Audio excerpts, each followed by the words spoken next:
Bonjour, bienvenue sur cette première vidéo pour le chapitre 3.1.3.2 Corps pur et mélange. Il s'adresse au BTS CAIC deuxième année. Alors, tout d'abord, quelques informations sur l'examen final. Des informations que j'ai de ce que le ministre a dit, il n'y aura pas d'examen final de physique-chimie en BTS CAIC. On va se baser sur les notes que vous avez eues au premier et deuxième semestre.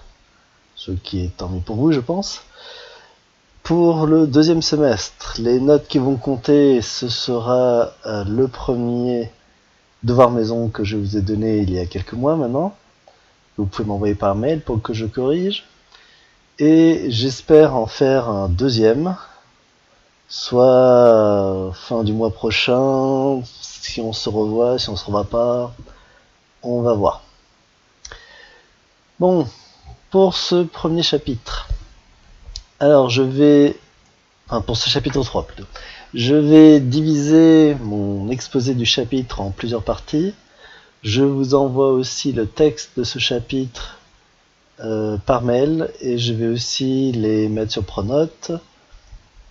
Et donc vous pouvez les consulter aussi la version papier.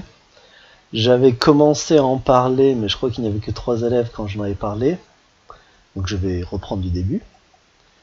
Et je vais aussi découper la présentation en vidéo plus petite pour éviter de surcharger YouTube. Voilà, parce que bon, si les vidéos durent trop longtemps, c'est embêtant de les télécharger.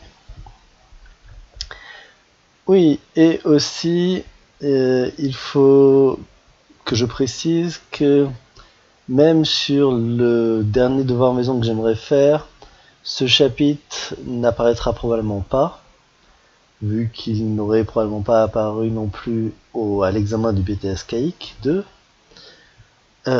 Et donc je vais plus ou moins survoler ce chapitre, en tout cas aller vite.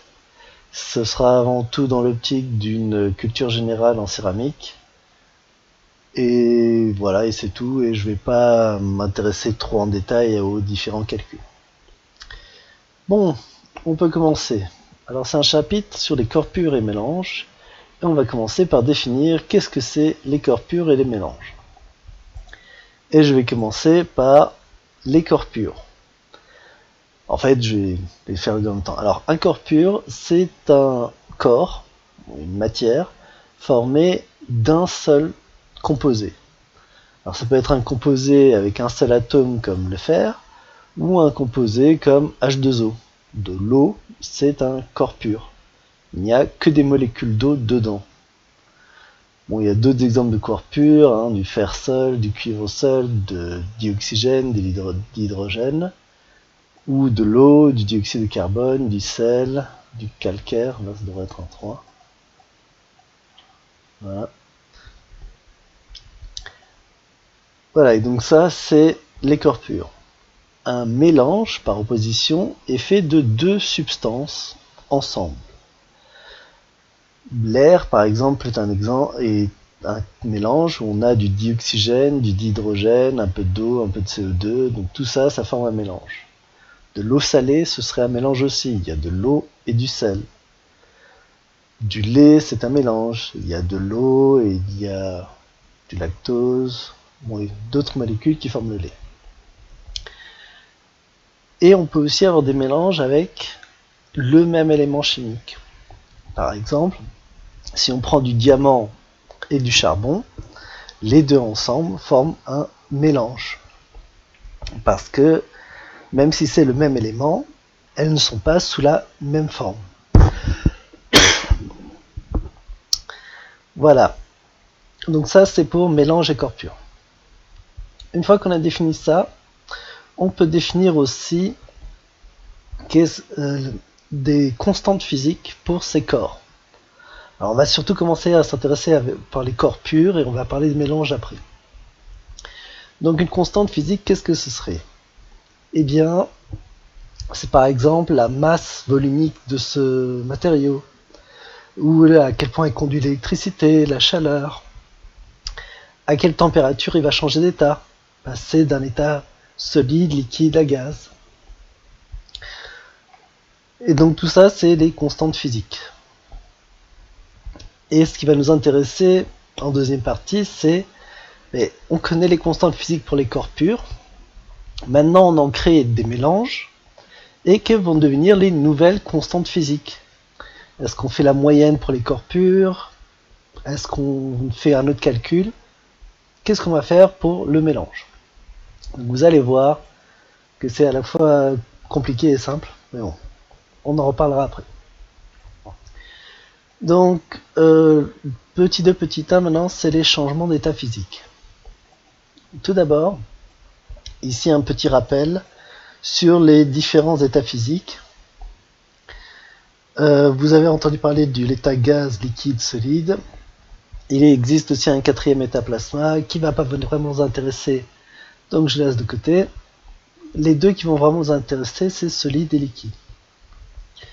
En effet, en céramique, on va créer des solides en passant par une phase au moins en partie liquide. Donc c'est vraiment l'état solide-liquide et le passage de l'un à l'autre qui va nous intéresser. Bon, en 2.1.2, on présente des températures de changement d'état. Comme je disais, il ne va pas y avoir de calcul sur ce chapitre, quoi que ce soit de ce genre-là. Donc ça ne sert à rien de passer trop de temps et aller trop dans le détail là-dessus. Sur la droite, il y a quelques valeurs pour différents composés en céramique. Mais voilà, on ne va pas rentrer plus en détail là-dessus, il ne sert à rien de les apprendre par cœur de toute façon. Bon, en 2.1.3, diagramme de changement d'état. Le diagramme de changement d'état, c'est un diagramme, comme vous pouvez voir en haut à droite, avec 3 unités, la pression, le volume, la température. Et en bas à gauche, on en a fait un genre de une coupe à volume fixé, avec juste la pression et la température. Vous avez sûrement fait l'expérience dans la vie de tous les jours, que si on change la température, on va passer d'un état solide, liquide ou gaz. Et ça peut être par exemple le diagramme d'état de l'eau. On commence ici avec une pression atmosphérique, et la température augmente, on passe de solide à liquide à gaz. Je ne sais pas si vous voyez bien où est ma souris, dans le schéma en bas à gauche. Donc on commence ici à très basse température, on augmente de température, on passe de solide à liquide, puis de liquide à gaz. Donc ça c'est par exemple l'eau, elle est d'abord glace, elle devient liquide, puis elle devient gazeuse. Et vous pouvez voir que si on est à des pressions différentes, les choses vont changer. Par exemple à très basse pression, on passe directement du solide au gaz. Et à très haute pression, il y a ici pas de passage de liquide à gaz. Alors c'est un composé spécial, enfin un état spécial, où en fait on passe du liquide au gaz sans avoir physiquement de grands changements. Bon, ça n'a pas beaucoup d'importance, hein. On va pas rentrer plus dans les détails. Bon, ce point ici, c'est ce qu'on appelle un point triple, où c'est un point où il y a du solide, liquide et gaz qui peuvent exister en même temps. Et voilà, et là le point critique au-delà duquel il n'y a pas de différence entre les liquides et le gaz. Bon, comme je disais en introduction, je ne vais pas rentrer dans plus de détails.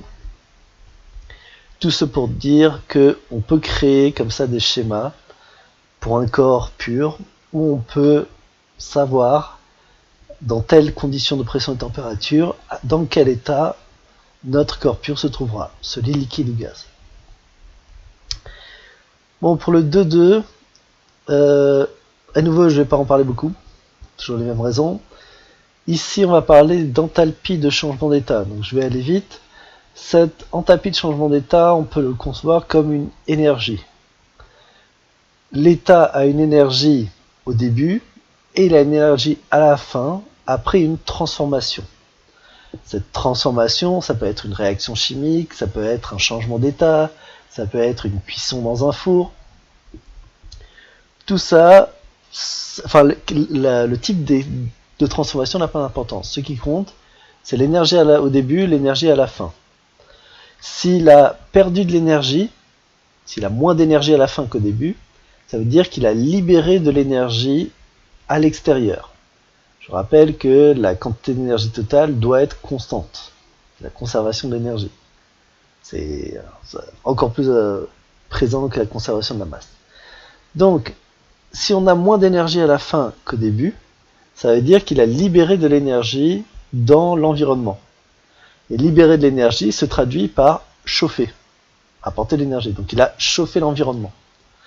Inversement, s'il y a plus d'énergie à la fin qu'au début, si